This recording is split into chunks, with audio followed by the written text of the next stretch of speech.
Are you tired of being told what to think? Do you feel surrounded by noise? By opinion shouted so loudly that you can no longer hear your own thoughts?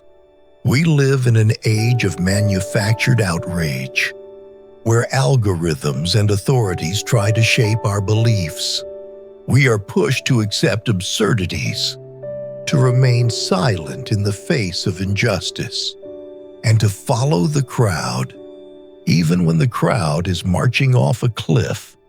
But what if the greatest act of rebellion, the only path to true freedom, is not to fight the world, but to master your own mind? The philosopher Voltaire lived in an age of brutal censorship and extreme intolerance. He wielded his mind like a sword, and his words tore down empires of ignorance.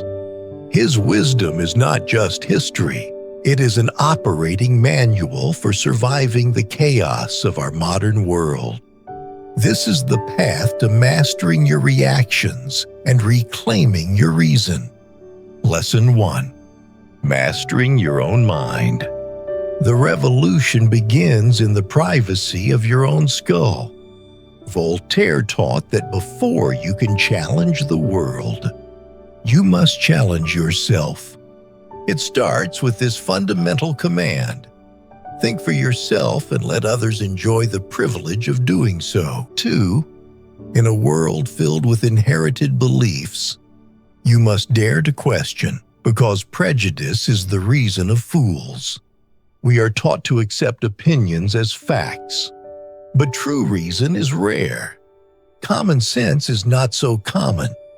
This is why doubt is essential. Doubt is not a pleasant condition, but certainty is an absurd one. The moment you are 100% certain, you have stopped thinking. And when thinking stops, manipulation begins. He warned, "He who can make you believe absurdities can make you commit atrocities. Your mind is the gate. If you let absurdity pass through, cruelty will follow." This is why true greatness is not about controlling others. The only real greatness lies in mastering oneself. This is your first duty. The safest course is to do nothing against your conscience. This internal mastery changes how you experience the outside world. Voltaire famously said, "I have decided to be happy because it is good for my health." Happiness is not something that happens to you. It is a disciplined choice, a defense mechanism for your own well-being. You must stop feeding your own unhappiness. The more we dwell on our misfortunes, the greater is their power to harm us. Do not give your suffering that power. Your mind is yours. Do not let your pain become its master. Lesson 2. Cultivating your own garden. Once you begin to secure your mind, you must turn to your life. When confronted with the overwhelming chaos of the world, the wars, the famines, the folly, it is easy to despair. Voltaire's solution was profound in its simplicity. We must cultivate our own garden. This means you must stop obsessing over the vast problems you cannot solve and focus intensely on the small part of the world you can control. Your work, your home, your actions. This is not an escape. It is the real work. Work keeps at bay 3 great evils: boredom, vice, and poverty. When you are engaged in meaningful labor, you have no time for the corrosion of idleness. You are building, not decaying. Perfection is attained by slow degrees. It requires the hand of time.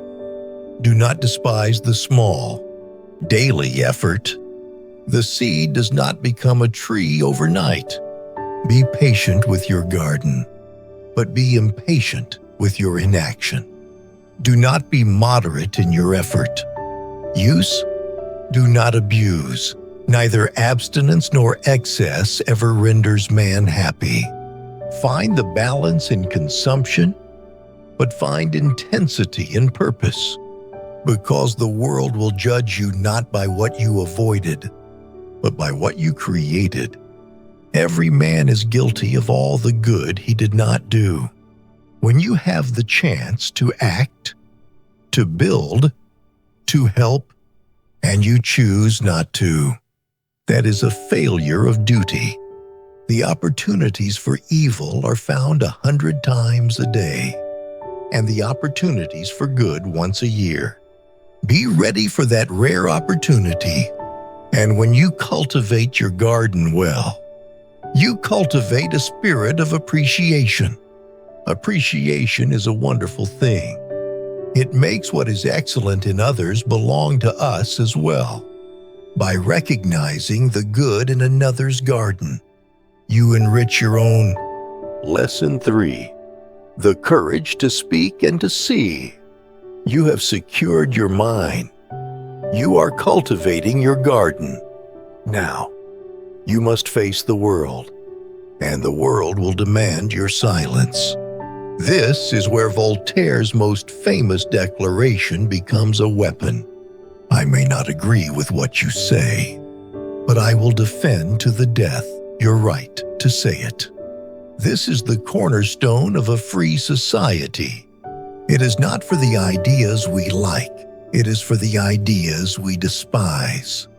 Because without the freedom to offend, freedom of thought cannot exist. This path is dangerous. It is dangerous to be right in matters on which the established authorities are wrong. Speaking truth to power has always been a hazardous occupation.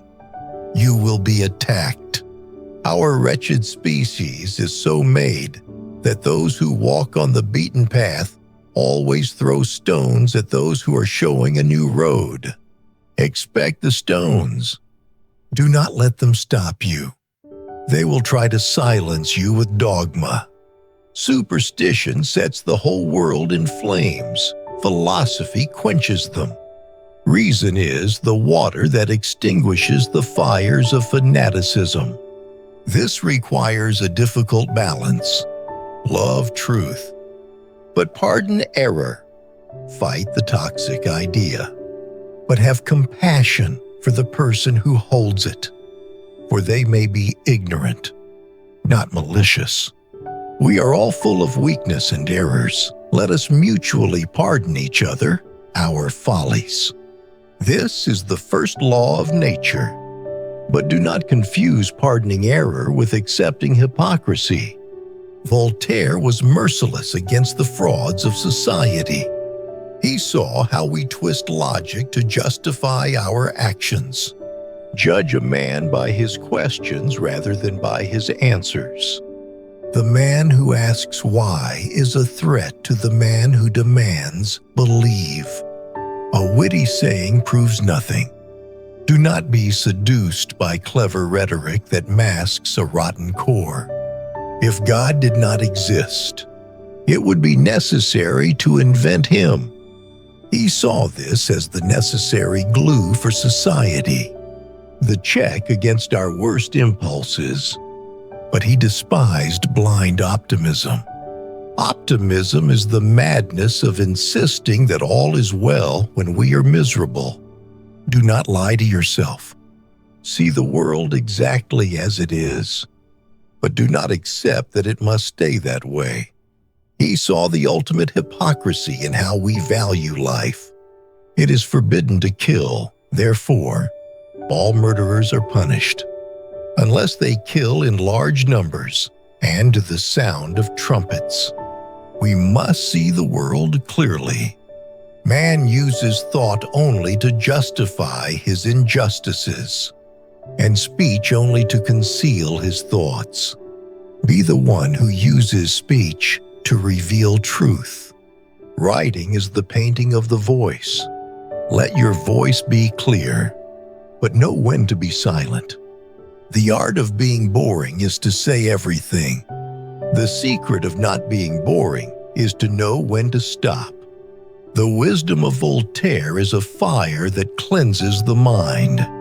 It teaches us that the ultimate solution to life's problems is not a new leader or a new system, but a new commitment to individual reason.